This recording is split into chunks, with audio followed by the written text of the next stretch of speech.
मेरा सवाल मीडिया के हवाले से और आपसे है कि जब लाहौर में एक अदाकारा का कुत्ता गुम हो जाता है तो वो खबर मीडिया की जीनत बन जाती है, और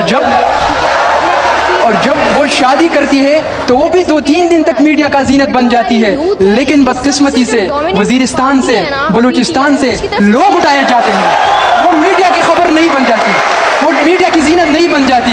उनको उन मजलूमों की आवाज़, जो माए, जो बहनें प्रेस क्लब के बाहर बैठी है, अभी तक किसी मीडिया ने उनको मीडिया पर नहीं लाया, उनको हुक्मरानों के सामने पेश नहीं किया जो जालिम हुक्मरान है।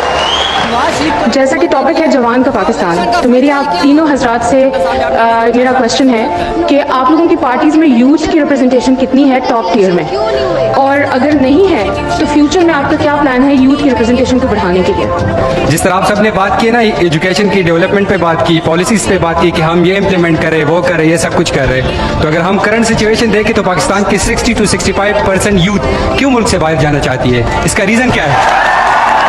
आपसे कि जो कैपिटल यूथ एक्सपो हो रही है, ठीक है, आपने काफ़ी डोमिनेटिंग पार्टी से रिप्रेजेंटेटिव्स बनाए थे, बट जो हमारी यूथ है इसकी सबसे जो डोमिनेंट पार्टी है ना, पीटीआई, उसकी तरफ से कोई रिप्रेजेंटेटिव नहीं।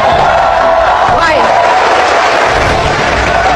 आप कहते हैं इसकी हुकूमत है, उसकी हुकूमत है। मैं आपसे पूछता हूँ, जिस हुकूमत में अनपढ़ लोग आपके साइंस एंड टेक्नोलॉजी के मिनिस्टर लगे हो, क्या वो आपके मुल्क की तरक्की करवा सकते हैं? नवाज शरीफ को हुकूमत देनी है तो इलेक्शन का फायदा ही क्या? 75 साल में आपने नहीं, 50 साल में कैसे हो सकता है? 90 दिन के अंदर इलेक्शन होने थे, तो अभी तक इलेक्शन क्यों नहीं हुए? पाकिस्तान के कॉन्स्टिट्यूशन के आर्टिकल नंबर 19 में ये बताया गया है कि हम लोग को फ्रीडम ऑफ स्पीच हासिल है, लेकिन हम देखते हैं कि इवन हमारे सहाफ़ी कोई बात करेगा फैसला साज, हकीकी हुक्मरान, एस्टैब्लिशमेंट, लेकिन आज तक कोई सहाफ़ी ये क्यों नहीं बोल पाया कि एक्चुअल कल्प्रिट कौन है? पाकिस्तानी आवाम हर 5 साल बाद अपना हक अदा करके वोट कास्ट करती है, तो इस बार 2024 में इस बात की क्या ज़मानत है कि इंतखाबात का रिजल्ट फ्री एंड फेयर होगा? पॉलिटिशियन जो हैं वो अब्डक्ट हो जाते हैं, उसके बाद वो आते हैं मीडिया पे, और कुछ आपके फेलो जर्नलिस्ट हैं जो इंटरव्यू करते हैं और फिर उस पर फख्र भी करते हैं, तो क्या आपको नहीं लगता कि मतलब एक ऐसे पॉलिटिशियन का जो अब्डक्ट होता है, जिस पे इतना प्रेशर होता है, और जो मीडिया के जर्नलिस्ट इंटरव्यू करते हैं उनको भी ये बात पता होती है, लेकिन वो ऐसा प्रिटेंड करते हैं जैसे उन्हें नहीं पता? कौन कौन बाहर मुल्क जाना चाहता है ग्रेजुएशन के बाद? ये क्यों जाना चाहते हैं? क्योंकि इधर पाकिस्तान में इनको उम्मीद नहीं। और दूसरा सवाल, नौजवानों को पाकिस्तान के लिए कुछ करना चाहिए। एक डॉक्टर अब्दुल कदीर खान, उसने पाकिस्तान के लिए क्या नहीं किया, उसका क्या हाल हुआ इस पाकिस्तान में? We all know that Pakistanis are quite intelligent, right? But we are afraid to use our knowledge for Pakistan because we have seen what has been happening with Dr. Afia or Dr. Abdul Qadir Khan. उनको क्यों नहीं protection मिलती? Even I am afraid to use my knowledge for my country क्योंकि मुझे लगता है कि बाद में अगर हम लोग कुछ यूज़ करेंगे तो ऑब्वियसली हमारे साथ भी वही हाल होगा। सबने यहाँ बात की हम जवानों को ये दे रहे, वो दे रहे, पहले उनको वोट का हक तो दे, उसके बाद देखेंगे आप हमें क्या दे रहे हैं। 76 साल में अभी तक हम लोगों को बुनियादी इंसानी हकूक तक नहीं मिल सके। जवान तो मौजूद है पाकिस्तान के लिए, क्या पाकिस्तान है जवान के लिए? बहुत अच्छा सवाल किया है। मैं सोचता हूँ कि तलबा यूनियन पे पाबंदी क्यों है, इसलिए कि फिर तलबा इस तरह के सवालात पूछेंगे और इसके जवाब। बिस्मिल्लाहिर्रहमानिर्रहीम, अस्सलाम वालेकुम वरहमतुल्लाहि वबरकातुहू। दोस्तों, आप अपना यूट्यूब चैनल पाक न्यूज़ 55 देख रहे हैं। मैं अमन खान। आप सब दोस्तों से गुजारिश है कि अगर आपको वीडियो अच्छी लगे तो प्लीज चैनल को सब्सक्राइब भी कर दें और लाइक और शेयर जरूर करना। आपका बहुत बहुत शुक्रिया। कुछ ऐसी अपडेट्स हैं जो इस वक्त हर जबान पर मशहूर है, और कुछ ऐसे हालात पेश हो रहे हैं कि ताकतवरों को भी और खास करके नून लीग को बहुत ज्यादा परेशानी है, और फजल रहमान को, क्योंकि ये नवाज शरीफ तो आया था वजीर आजम बनने के लिए, क्योंकि इसका एग्रीमेंट हो गया था इंटरनेशनल इस्टेब्लिशमेंट से कि आप मुझे पाकिस्तान का चौथी बार वजीर आजम बनाएं, आपका जो काम भी होगा मैं करूंगा, आपको हर किस्म की सहूलत मैं दूंगा। तो आपको पता है कि इनके दौर में क्या कुछ होता रहा है, यानी कि पाकिस्तान को गुलामी से भी नीचे के दर्जे पर रखा हुआ था पूरी दुनिया ने, और पाकिस्तान के अंदर खारजा पॉलिसी कुछ बाहर के मुल्क चलाते थे, कोई भी ऐसा फैसला होता था तो बाहर के मुल्क चलाते थे। खास करके अब मैं नाम नहीं लेना चाहता, लेकिन ये सब जानते हैं, इसमें कहने की जरूरत कोई नहीं है। और कुछ हमारे जो फौजी हुक्मरान आए थे वो भी इसी तरह कर रहे थे कि पाकिस्तान की खारजा पॉलिसी इमरान खान के दौर से पहले कभी बनी नहीं, यानी कि अपनी खारजा पॉलिसी। बाहर के मुल्कों की खारजा पॉलिसी पाकिस्तान में चलती रही है, लेकिन इमरान खान ने आगे कोई थोड़ा सा पीछे हटने की जरूरत यानी कि कोशिश की, तो आपने देख लिया कि इमरान खान को हटा दिया गया, क्योंकि पाकिस्तान के अंदर भी और बाहर भी कोई नहीं चाहता कि पाकिस्तान की खारजा पॉलिसी पाकिस्तान खुद बनाए। जिसने भी पाकिस्तान में पाकिस्तान की बात की या पाकिस्तान की खारजा पॉलिसी पाकिस्तान में बनाने की कोशिश की, उसको या तो हटा दिया गया या दुनिया से ही हटा दिया गया। ये तो तारीख लिखी हुई है पाकिस्तान में, और उसमें यानी कि 70% पाकिस्तानी मुलवस होते हैं।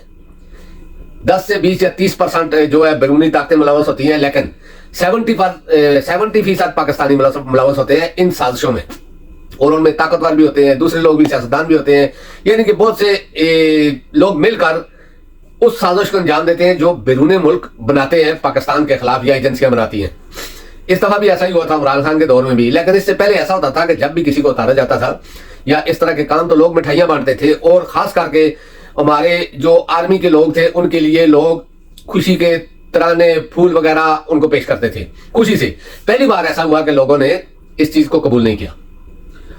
हर वीडियो में मैं कहता रहा हूं कि जो कुछ इन्होंने सामने लाए उसको लोगों ने कबूल नहीं किया, इसी वजह से लोगों की मुखालफत उनकी साइड में भी बढ़ गई है, क्योंकि वही लोग वापस लाए गए हैं, उन्हीं लोगों को दोबारा पावर में लाने की कोशिश की जा रही है, उन्हीं लोगों, जिन लोगों से लोगों ने जान छुड़ाई थी।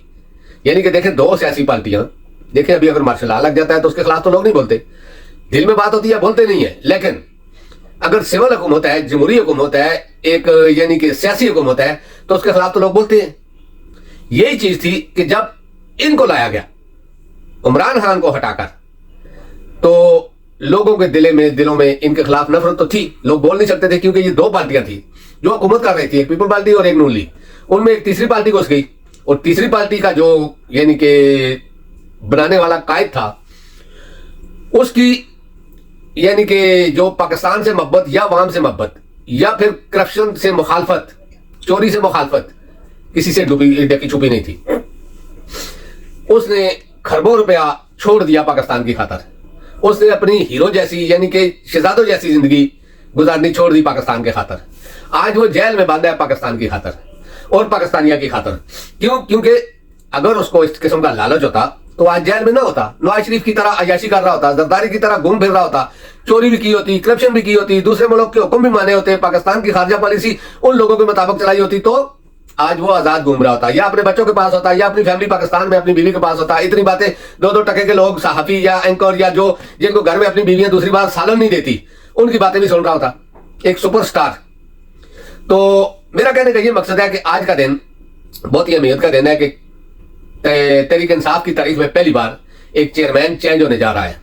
लेकिन इस चेयरमैनी की दौर से इमरान खान अलग ही है, क्योंकि जितने भी पार्टी के अंदर जो कुछ भी घूम रहा है ना, वो सर्कल जो है ना, वो इमरान खान के इर्द गिर्द घूम रहा है, न कि किसी चेयरमैन के, न किसी वाइस चेयरमैन के, न ही किसी और के, सिर्फ इमरान खान के। इमरान खान जेल में है, कुछ भी नहीं है, फिर भी इमरान खान ही है। अगर ये जो बैरिस्टर गौर है, अगर ये चेयरमैन बन भी जाते हैं ना, तो कुछ भी नहीं है, सिर्फ चेयरमैनी का नाम चेंज हुआ है, बाकी तो सब कुछ इमरान खान है। ये भी सब जानते हैं, हर बच्चा पाकिस्तान का जानता है, हर पार्टी का सरबराह जानता है, ब्यूरोक्रेट जानता है, यानी कि अदलिया के लोग जानते हैं, हमारे ताकतवर लोग जानते हैं, मिलिट्री के लोग जानते हैं, पुलिस के लोग जानते हैं कि इससे फर्क कोई नहीं पड़ेगा। लेकिन एक पत्ता खेला था इलेक्शन कमीशन ने, इमरान खान ने उस पत्ते को उठाकर गट्टर में फेंक दिया। ये चीज होती है दिमाग, यानी कि उन्होंने इंट्रा पार्टी का बोला कि 20 तारीख तक इसको कंप्लीट करना है। सोच ये थी कि इमरान खान एक जिद्दी आदमी है, नहीं करेगा, अगर करेगा भी तो टाइम थोड़ा है या फिर ये अदालत जाएंगे। पीछे से उन्होंने क्या किया कि एक पार्टी में इंतशार पैदा करने के लिए कुछ लोगों को 100-150 रुपया देकर कभी अलीमा खान के हक में मुजाहरा कर रहे हैं, कभी उसकी मुखालफत में कर रहे हैं, कभी बुशरा बीबी के हक में कर रहे हैं, मुखालफत में कर रहे हैं, इस तरह का काम शुरू कर दिया। लेकिन कामयाब नहीं हुआ, क्योंकि इमरान खान ने सब पर पानी फेर दिया एक फैसला करके। और उसने फैसला क्या किया कि अपने किसी खानदान या किसी रिश्तेदार या दोस्त को नहीं, सियासी आदमी को भी नहीं, एक वकील को, वो भी छोटा सा कारकन जो अभी 1 साल 1.5 साल से इमरान खान के साथ जुड़ा है, उसको चेयरमैन बना दिया। सब पर पानी फेर दिया, पूरी इनकी मेहनत पर। और यही चीज जो है, पहले इन्होंने जो सोचा था कि इमरान खान को ऐसा करेंगे तो इमरान खान अपने किसी आदमी को बनाएगा या इस तरह करेगा, फिर उसके ऊपर प्रोपेगेंडा करके तो इमरान खान की मोरल डाउन। क्या आपने देखा होगा पिछले दिनों ने क्या कुछ नहीं किया, यानी कि जो नून लीग का, खास करके नून लीग का जो वतीरा है ना, वो सब कुछ हुआ। औरतों को इस्तेमाल किया गया, किताबें छुपाई गई, अभी भी वही सिस्टम है। यानी कि नून लीग पुराना, नवाज शरीफ अपनी पुरानी आदत नहीं भूला। बेनजीर को देखो, फातिमा जरा के बाद, यानी कि ये करते रहे इस तरह का, खास करके नून लीग वाले, तो ये चीजें वो नहीं भूले। अब जो उन्होंने प्रोपेगेंडा किया वो यही था, इलेक्शन कमीशन वाला इस्तेमाल करके, लेकिन वो ऐसा फेल हुआ। देखिए, चेयरमैन कोई भी हो, लोग इमरान खान के पीछे हैं, पाकिस्तानी इमरान खान के पीछे। आप यकीन करो, इमरान खान की इस चाल से लोग पहले तो उससे मोहब्बत भी करते थे, उसके लिए जान भी देने को तैयार थे, अब तो सब कुछ कुर्बान करने के लिए तैयार है। और ये चीज अब इतनी ज्यादा मशहूर हो गई है कि पहली पार्टी है जो जमहूरियत पर यकीन रखती है, वरना सब में खानदानी विरासत चल रही है, बादशाहत है। इमरान खान अगर बनाता अपने बेटे को, बीवी को, बांजे को, भतीजे को, या मिसाल के तौर पर भतीजा तो खैर उसका कोई नहीं है, या किसी और को, बेनोई को, बहनों को, किसी को बनाता, ये भी सेम होता। लेकिन इमरान खान ने अपने कारकुनों को बनाकर इन सबको मिलिया मेट कर दिया। अब आज का इलेक्शन होना है, जब इन्होंने देखा उस साइड से तो फेल हो गए, इन्होंने एक पुराना मोहरा इस्तेमाल किया। कल वो आया पार्टी के ऑफिस में, आपको पता है, उसने आकर कहा कि मैं तो तहरीक इंसाफ का बानी रुकूं, लेकिन उसको किसी ने रोका नहीं। वो अंदर गया, जाके सारा कुछ किया और कहा कि मुझे रिकॉर्ड दो, पार्टी का इलेक्शन हो रहा है, मुझे रिकॉर्ड दो। लेकिन असल चीज क्या है कि रुकनीत से तो उसको बहुत अरसा पहले से खान ने खत्म कर दिया था। यानी कि जब से उसने तहरीक इंसाफ पर बैरूनी फंडिंग का केस किया था, उसके बाद कुछ अरसे के बाद उसको खत्म कर दिया गया था। लेकिन कल वो फिर नमूदार हुआ और उसका मकसद ये था कि मुझे रोकेंगे तो मैं इलेक्शन कमीशन में जाऊंगा, कहूंगा मेरे साथ बहुत सारे आदमी थे, लेकिन मुझे पार्टी इलेक्शन में हिस्सा लेने की इजाजत नहीं दी गई। लेकिन उस बेवकूफ को ये नहीं पता था पार्टी का जो इलेक्शन हो रहा है वो इस्लामाबाद में नहीं है, वो पेशावर में हो रहा है। खैर, जो भी होगा देखा जाएगा, इंशाल्लाह बेहतर ही होगा। आज का दिन शाम तक आपको रिजल्ट मिल जाएगा इंशाल्लाह। दूसरे नंबर पे जो कुछ इनके साथ अब हो रहा है ना, आप यकीन करो कि कॉलेजों में कल जो तलत हुसैन जो पिछले कुछ दिनों में जब वजीर आजम गया था लेम्स यूनिवर्सिटी में, तो उसके बाद जगह जगह पर इसका क्लिप चल रहा था कि लोगों के मुंह में अल्फाज डाले गए हैं और कहा गया है कि ये जिन जिन लोगों ने सवालात किए हैं वजीर आजम से, उनके मुंह में सवालात डालकर भेजा गया, उनको तैयार करके भेजा गया है। ये तलत, ये जो कल जो प्रोग्राम हुआ ना, इसका जो एंकर था, जो मीडिया की तरफ से था, तलत हुसैन, इसका वो क्लिप आप निकालें तो ये जगह जगह पर यही बोल रहा था कि वजीर आजम के जाने से पहले ये कुछ बच्चों को तैयार करके भेजा गया है कि ये सवाल करने हैं आपने। तो कल क्या हुआ? मेरा भी सवाल तलत हुसैन से है, कल क्या हुआ? क्या इन सबके जहनों में भी सवाल डाले गए थे? मीडिया को भी उन्होंने नंगा कर दिया, ताकतवरों को भी उन्होंने नंगा कर दिया, और जितने इस निगरान हुकूमत को भी उन्होंने नंगा कर दिया, इलेक्शन कमीशन को भी उन्होंने नंगा कर दिया, पुलिस को भी उन्होंने नंगा कर दिया, अदलिया को भी उन्होंने नंगा कर दिया।